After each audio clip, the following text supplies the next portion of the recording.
everyone. Welcome to our today's topic. Today's topic is nucleus. Nucleus was first described by Robert Brown in year 1831. हम अपने lecture series में अलग अलग cell organelles को देख रहे हैं. आज हमारे अंडर फोकस जो ऑर्गेनेल है वो है न्यूक्लियस. तो let's start with nucleus. Now definition of nucleus.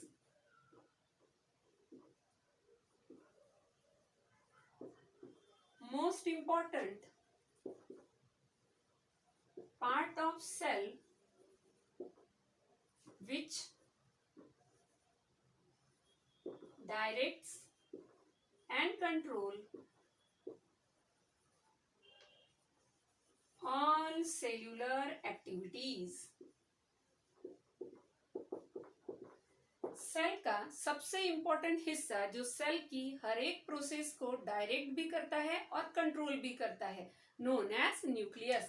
अगर हम एक बड़ी सेल ड्रॉ करें तो उसके अंदर ये हिस्सा जो आपको दिखाई दे रहा है, this is known as nucleus. Nucleus क्या है? Most important part of cell which directs and control all cellular activities.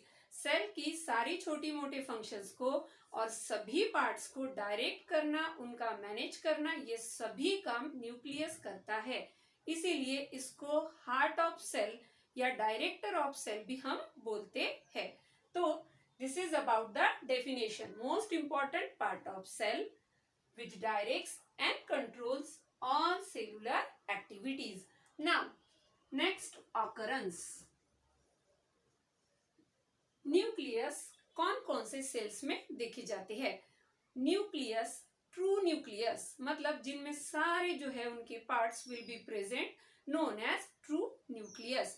True nucleus will be present in all eukaryotic cell. सारे के सारे यूकैरियोटिक सेल में न्यूक्लियस प्रेजेंट होगा.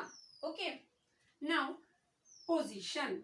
अगला जो हमारा पॉइंट है वो है पोजीशन. न्यूक्लियस की पोजीशन यानी कि सेल में ये कहाँ प्रेजेंट होंगे? सेंटर में प्रेजेंट होंगे या पेरीफेरी में प्रेजेंट होंगे? कहाँ प्रेजेंट होंगे? Near about in all plant and animal cells they will be present in centre.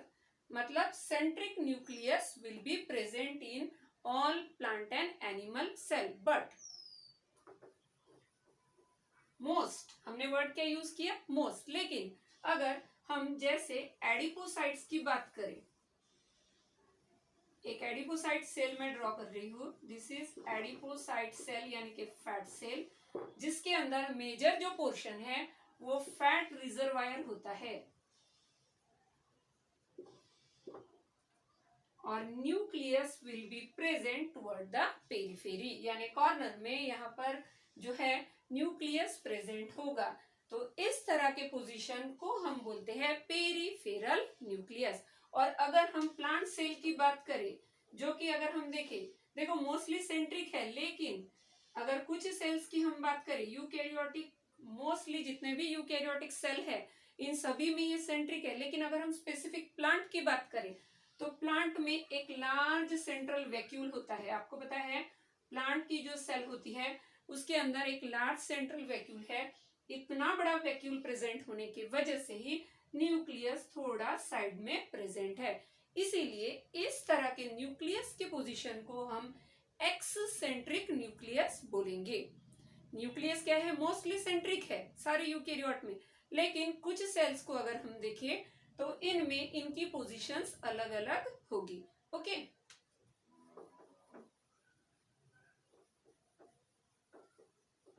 हमने देखा डेफिनेशन, फिर हमने देखा ऑकरेंस यानी कि ये कहाँ कहाँ प्रेजेंट होंगे, फिर हमने देखा सेल में ये कहाँ लोकेट होंगे यानी इनकी पोजीशन क्या हो गई. अब हम देख रहे हैं इनका नंबर, यानी एक सेल में ये एक प्रेजेंट है या एक से ज्यादा प्रेजेंट है. तो अब हम देख रहे हैं इनका number.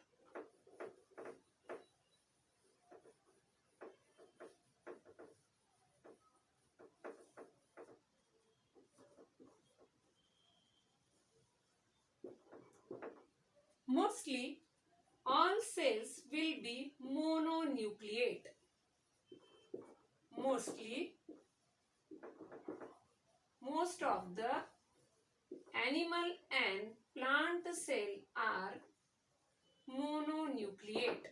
Most of the animal and plant cell are mononucleate.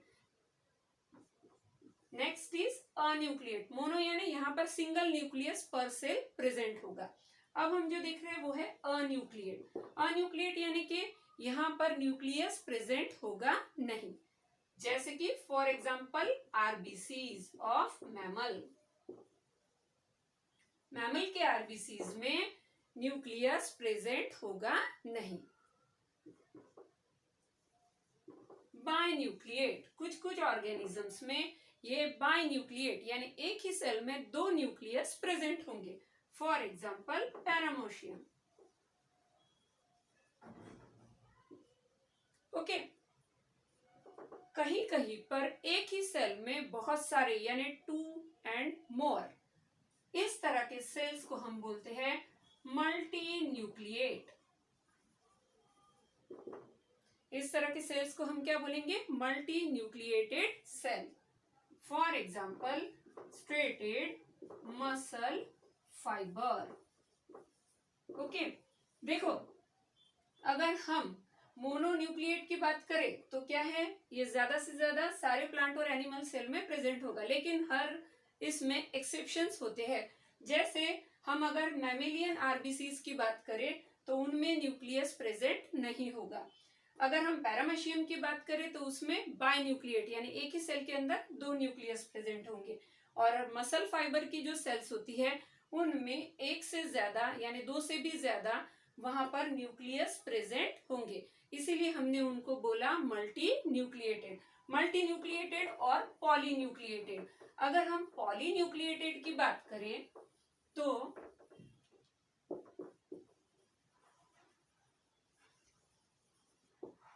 पॉलीन्यूक्लिएटेड अगर सेल है तो अगर वो एनिमल में है तो उसको हम बोलेंगे सिंसेशियल सेल. इस तरह के सेल्स को हम क्या बोलते हैं? Syncytial cells. यानी कि दो तीन सेल्स का फ्यूजन होकर यहाँ पर ये सेल बनी होती है. इसीलिए हम इसको बोलते हैं सिंसेशियल सेल्स. अगर हम प्लांट में पॉलीन्यूक्लिएट की बात करें तो इनको बोलते हैं सीनोसाइटिक. Coenocytic sales. इस तरह के स्ट्रक्चर्स होते हैं, इनको बोलते हैं सीनोसाइटिक सेल. हमने क्या देखा? हमने देखा अगर पॉलीन्यूक्लिएट सेल की हम बात करें तो एनिमल में अगर पॉलीन्यूक्लिएट सेल है तो उनको हम बोलते हैं सिंसेशियल सेल्स. और अगर प्लांट में है तो इनको हम बोलेंगे coenocytic cell. Now let's move toward shape. अभी हमने देखा नंबर यानी ये कितने प्रेजेंट होंगे पर सेल. अब हम देख रहे हैं इनके shape.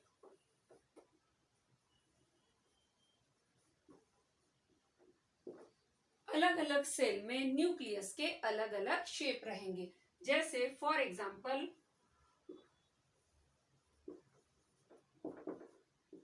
elongated in case of smooth muscle fiber. Nucleus कैसे दिखेंगे स्मूथ मसल फाइबर में? elongated दिखेंगे.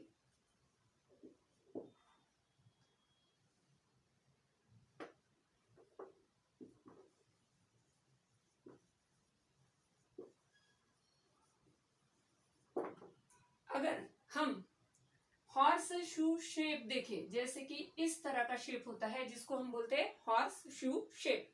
For example it is present in vorticella. Okay. Now bilobe. अगर दो लोब प्रेजेंट होंगे तो इसको हम बोलते हैं बाइलोब. ओके. वेट.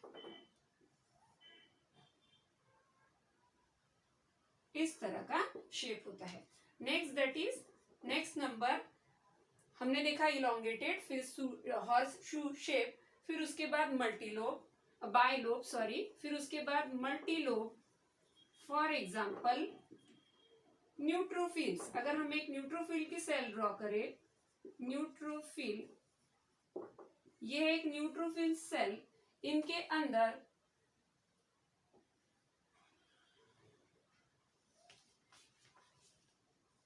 इस तरह शेप होगा, तो it is known as multilobe structure. Multilobe structure. Okay, हमने क्या देखा, हमने अलग अलग शेप को देखा किस तरह से है। Now next to that is size.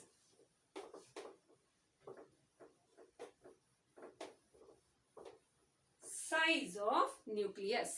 Nucleus की size will be varies. Nucleus की साइज कैसे होगी, अलग अलग सेल में अलग अलग। Generally it is directly proportional to number of chromosomes. It is directly proportional to number of chromosomes. Nucleus की साइज कैसे प्रोपोर्शनल है, डायरेक्टली किसको, नंबर ऑफ क्रोमोसोम, यानी न्यूक्लियस के अंदर कितने क्रोमोसोम्स है उसी हिसाब से उसकी साइज जो है डिफाइन की जाएगी। अब अलग अलग स्पीशीज में अलग अलग नंबर ऑफ क्रोमोसोम, जैसे प्लांट में अलग, एनिमल में अलग। अगर हम ह्यूमंस की बात करें तो 23 पेयर पर सेल यहाँ पर क्रोमोसोम्स प्रेजेंट होते हैं। Okay, now let's move toward chemical composition.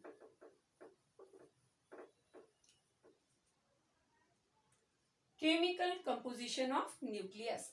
Nucleus के अंदर 80% proteins, DNA will be 12%, RNA will be 5%, lipids will be 3% with enzymes and minerals. तो अगर हम एंजाइम्स की बात करें तो polymerases will be present in abandoned. Abandoned यानी कि ये बहुत अमाउंट में यहाँ प्रेजेंट होंगे। फिर इसका रीजन क्या है, because they are very important enzyme जो कि आरएनए और डीएनए का सिंथेसिस करने में मदद करते हैं। Next, minerals, calcium, magnesium, potassium, इस तरह के सारे जो है, सोडियम, पोटेशियम, ये सभी मिनरल्स ट्रेसेस में यहाँ पर प्रेजेंट होंगे, यानी कि बहुत कम क्वांटिटी में यहाँ पर प्रेजेंट होंगे। अब हम देखने वाले हैं न्यूक्लियस का स्ट्रक्चर। न्यूक्लियस के स्ट्रक्चर को अगर हम देखें तो न्यूक्लियस के स्ट्रक्चर को हम 4 पार्ट्स में जो है यहाँ पर डिवाइड कर सकते हैं। स्ट्रक्चर, हम क्या देख रहे हैं अब, स्ट्रक्चर, स्ट्रक्चर ऑफ न्यूक्लियस, जिसको हम डिटेल्स में देखने वाले हैं। Structure number 1 is nuclear envelope. Nuclear envelope. Now outermost portion of nucleus which is made up of 2 membrane। Nucleus का बाहरी हिस्सा जो 2 मेम्ब्रेन से बना हुआ है, आउटर एंड इनर। देखो यहाँ हमने इसको जो है, इसका सेक्शन इस तरह से देखा है ताकि हमको अंदर के पार्ट्स भी दिखाई दे। तो आप समझ लो, जो ये बाहर की स्ट्रक्चर है ये है आउटर, और जो यहाँ पर मैंने इस तरह से निकाली है वो है इनर। आउटर और इनर मेम्ब्रेन के बीच में आपको स्पेस दिख रही है, इस स्पेस को बोलते हैं पेरी न्यूक्लियर स्पेस। ओके, और ये क्या हो गया, ये न्यूक्लियर एनवलप हो गया। अब इस न्यूक्लियर एनवलप में हमको यहाँ छोटे छोटे पोर्स भी दिखाई दे रहे हैं, these are known as nuclear pore, और इनके अंदर रिंग लाइक स्ट्रक्चर प्रेजेंट होता है जिसको बोलते हैं एन्यूली। अब next to that is nucleoplasm. उसके बाद क्या है, न्यूक्लियोप्लाज्म। न्यूक्लियस के अंदर का फ्लूइड मटेरियल, उसको हम बोलेंगे nucleoplasm. Next to nucleoplasm is nucleolus. ये जो आपको स्ट्रक्चर दिखाई दे रहा है, this is known as nucleolus. Nucleolus जो है, इसका नंबर अलग अलग सेल में अलग अलग होगा। Next to that is chromatin. जो थ्रेड लाइक स्ट्रक्चर आपको यहाँ दिखाई दे रहा है, this is known as chromatin. इसको क्या बोलते हैं, क्रोमैटिन। तो हम अब अपने स्ट्रक्चर को 4 हेडिंग्स में देखने वाले हैं। पहली क्या है, न्यूक्लियर एनवलप, दूसरी क्या है, न्यूक्लियोप्लाज्म, तीसरी क्या है, न्यूक्लियोलस, और लास्ट क्या है, क्रोमैटिन। तो let's start with nuclear envelope. Nucleus के स्ट्रक्चर को इंटरफेस में बहुत अच्छे से देखा जा सकता है। अब इंटरफेस क्या है? सेल जब डिवाइड होती है, यानी एक सेल से जब दो सिमिलर रिप्लिका कॉपी बनानी होती है, तो सेल दो फेजेस करती है, एक है इंटरफेज और एक है एम फेज। और ये दोनों फेजेस होते ही सेल दो हिस्सों में डिवाइड हो जाती है, जिसको हम बोलते हैं सेल डिवीजन। जो इंटरफेज है सेल की, जो लॉन्गेस्ट फेज है, ज्यादा समय जहां लगता है, वो है इंटरफेज। इस फेज में हम जो है न्यूक्लियस के स्ट्रक्चर को बहुत अच्छे से देख सकते हैं। नाउ स्ट्रक्चर में हमारा सबसे पहला पॉइंट है nuclear envelope. This outer structure is known as nuclear envelope. Okay. Now nuclear envelope definition. सबसे पहले हम देखेंगे definition.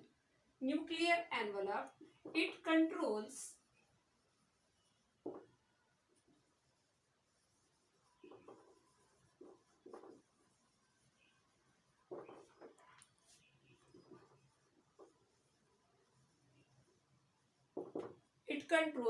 nucleocytoplasmic interactions and exchange of material.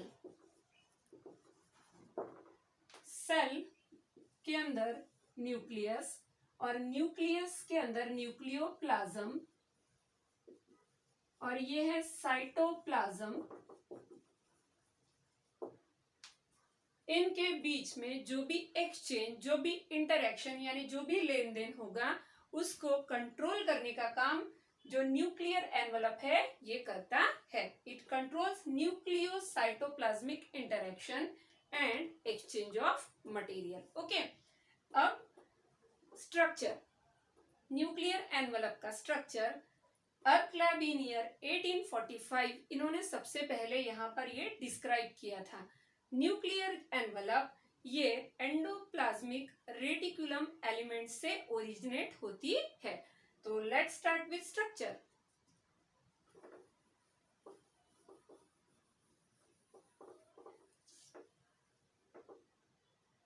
Let's start with structure.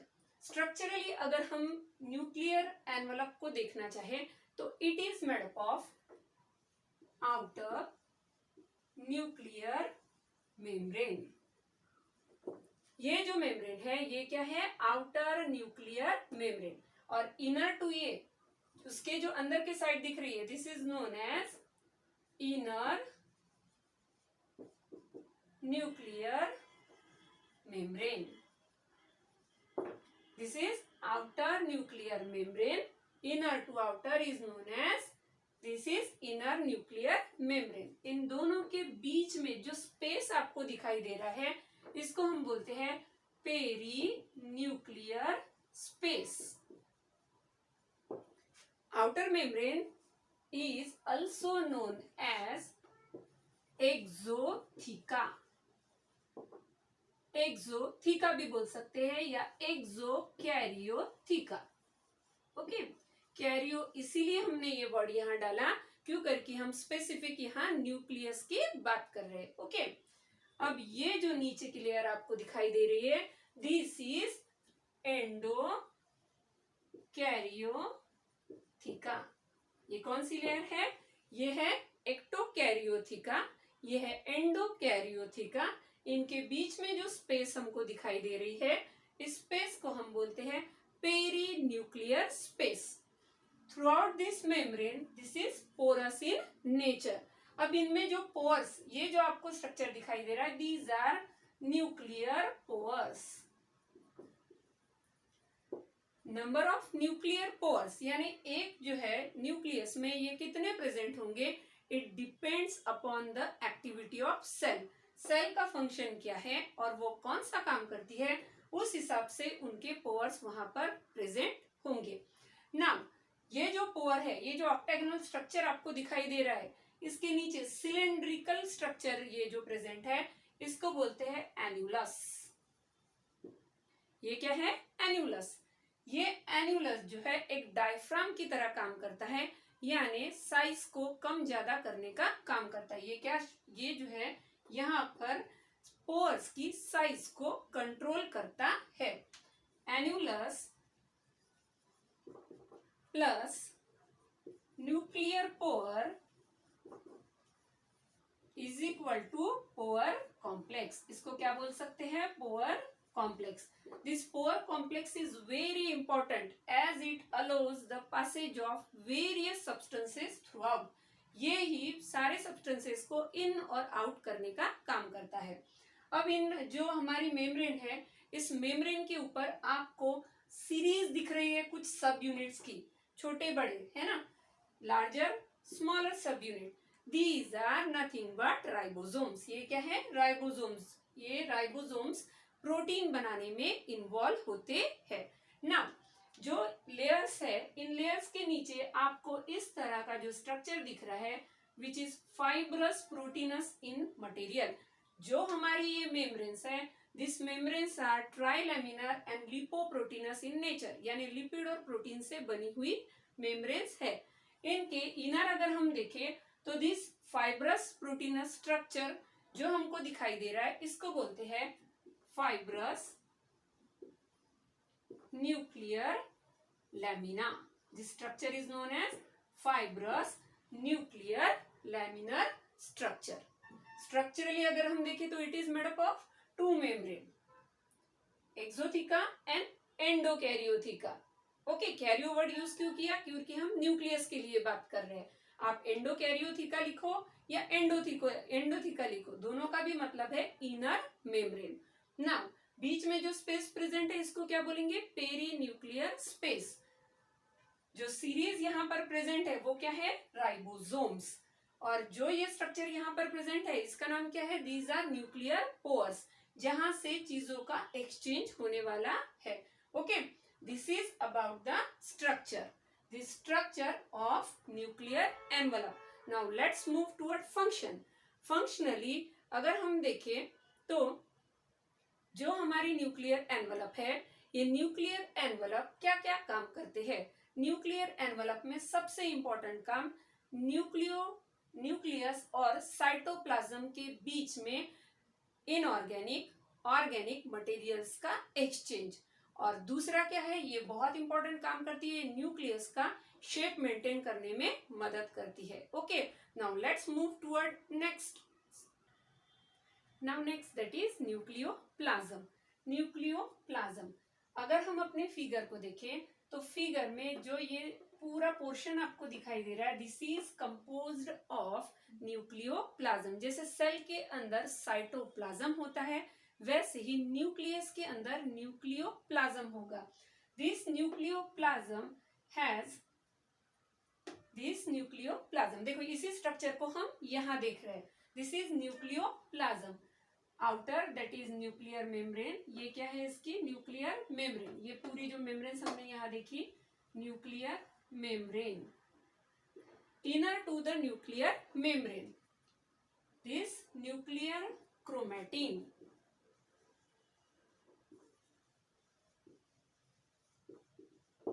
Figure में जो आपको ये स्ट्रक्चर दिख रहा है, this is known as nuclear chromatin.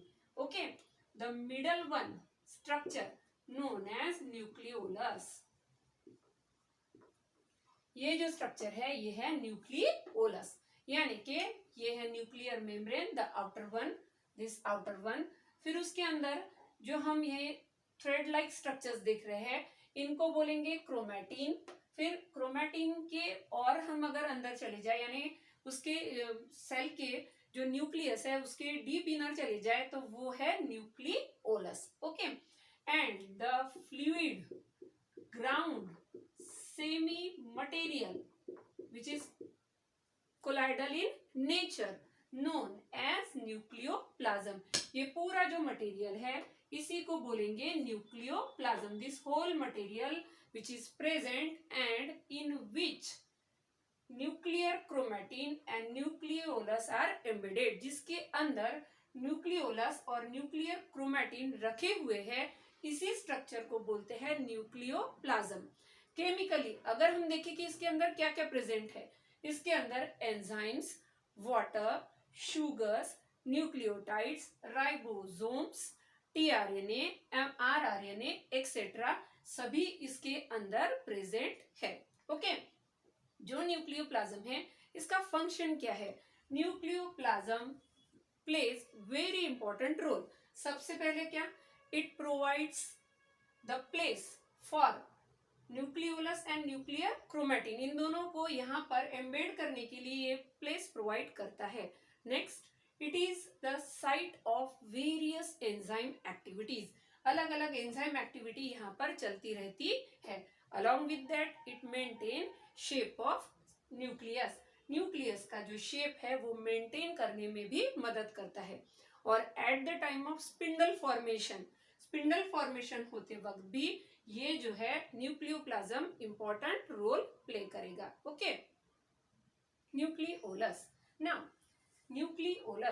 Nucleolus was formed by nuclear DNA of nucleolar chromosome. Originally these are associated with nuclear chromosome. Now ultra microscopic structure of nucleolus was given by Wagner in year 1840. Nucleolus क्या है? ये जो portion nucleus के अंदर आपको दिखाई दे रहा है, spherical structure darkly stain, known as nucleolus. Nucleolus usually cell के अंदर 1 to 2 nucleolus per cell present होंगे, लेकिन इट नंबर जो है it will depend upon how the cell is synthetically active in protein synthesis. Protein synthesis में cell कितनी active है उस हिसाब से इनका नंबर ज्यादा भी पर सेल हो सकता है। ओके, केमिकली ये आरआरएनए और नॉन हिस्टोन एसिडिक प्रोटीन से बने होते हैं। न्यूक्लियोलस में क्या क्या स्ट्रक्चर्स प्रेजेंट है? Now this is the structure of nucleolus. This outer structure is known as perinuclear chromatin. Inner to this, the structure is known as internuclear chromatin. This chromatin structure is associated with this. Inner to the chromatin structure आपको ये ground material दिखाई दे रहा है, this is known as matrix. इसको क्या बोलेंगे? Matrix. Matrix के अंदर दो इंपॉर्टेंट कंपोनेंट जो कि पूरे के पूरे यहाँ पर स्कैटर्ड यानी कि पूरे फैले हुए स्ट्रक्चर्स है, इनको बोलते हैं granules. This structure known as granules and these elongated structure known as fibrils. Now this nucleolus will be made up of matrix, ground substance which are present known as granules, or long elongated fiber like structure known as fibrils. Okay, now ये जो nucleolus है इनका main function क्या है? Nucleolus mainly जो है यहाँ पर आरआरएनए का स्टोर करने के लिए इंपॉर्टेंट है। They act as a storehouse of rRNA. RRNA को ये जो है यहाँ पर स्टोर हाउस है। साथ साथ में ये जो हमारे न्यूक्लियोलस है ये at the time of cell division, जब सेल डिवीजन होती है और स्पिंडल फॉर्मेशन होता है उस समय भी सेल को ये मदद करते हैं। Next is chromatin fibres. Now this nuclear chromatin, this structure, this fiber like structure darkly stain long fibers, these fibers known as nuclear chromatin, इनको हम बोलेंगे nuclear chromatin. Fleming in year 1882 first observed and discovered the chromatin fibers. Chromatin fibers are dark stain network. dark stain यानी जो कि जब stand हम देंगे यानी हम जब उनको कलर करेंगे तो वो डार्कली स्टेन हो जाएंगे। Dark stain network of long and fine thread, long and fine threads, इस तरह का ये स्ट्रक्चर होता है जिसको हम बोलते हैं क्रोमैटिन। जब सेल डिवाइड होती है तो इंटरफेज में, जैसे हमने अभी देखा कि सेल जब डिवाइड होगी तो वो दो फेजेस में डिवाइड होगी, इंटरफेज और एम फेज, और फिर कंप्लीट सेल का जो है वो रिप्लिका तैयार होगी। तो इस इंटरफेज में सेल का जो क्रोमैटिन है, ये जो क्रोमैटिन स्ट्रक्चर है ये अपने आप को दो हिस्सों में डिवाइड कर लेता है। वो है हेटेरोक्रोमैटिन एंड यूक्रोमैटिन। पहला है हेटेरोक्रोमैटिन। नाउ इनको कुछ कैरेक्टरिस्टिक में हम डिफरेंस बिटवीन में स्टडी करेंगे। अमाउंट ऑफ स्टेन, यानी कि ये स्टेन कैसा लेंगे। Heterochromatin will be darkly stain, ये स्टेन जो है वो डार्क लेंगे। They will take the lightly stain. Now chromatin, chromatin कैसा होगा, यानी लूज होगा, टाइट पैक होगा, किस तरह से होगा। हेटेरोक्रोमैटिन कंडेंस होगा, there will be the condense region, यानी टाइटली पैक होगा, एज कंपेयर टू यूक्रोमैटिन जो कि लेस टाइटली पैक है। ओके। ट्रांसक्रिप्शनली, ट्रांसक्रिप्शन यानी कि क्या, अगर हम सेंट्रल डोग्मा देखें प्रोटीन का, तो DNA will give mRNA which give protein. This is known as central dogma of protein synthesis. DNA क्या करता है, एमआरएनए बनाता है, एमआरएनए पे जो कोड्स होते हैं उसी हिसाब से प्रोटीन्स बनते हैं। तो formation of mRNA from DNA is known as transcription and mRNA to protein, जब एमआरएनए से प्रोटीन बनेंगे इसको हम बोलते हैं ट्रांसलेशन। जो प्रोटीन सिंथेसिस की प्रोसेस होती है ये जो है ये दो पार्ट्स में डिवाइड की गई है, एक है ट्रांसक्रिप्शन, एक है translation. DNA to mRNA transcription, mRNA to protein translation. तो ट्रांसक्रिप्शनली ये पोर्शन जो है यानी हेटेरोक्रोमैटिन ये इनएक्टिव होता है, यानी ये यहाँ पर टेक पार्ट होगा नहीं। लेकिन जो यूक्रोमैटिन होता है ये ट्रांसक्रिप्शनली एक्टिव है, यानी कि ये यहाँ पर टेक पार्ट करेगा। उसके बाद replication, they are late replicating, यानी कि ये लेट रेप्लिकेटिंग है।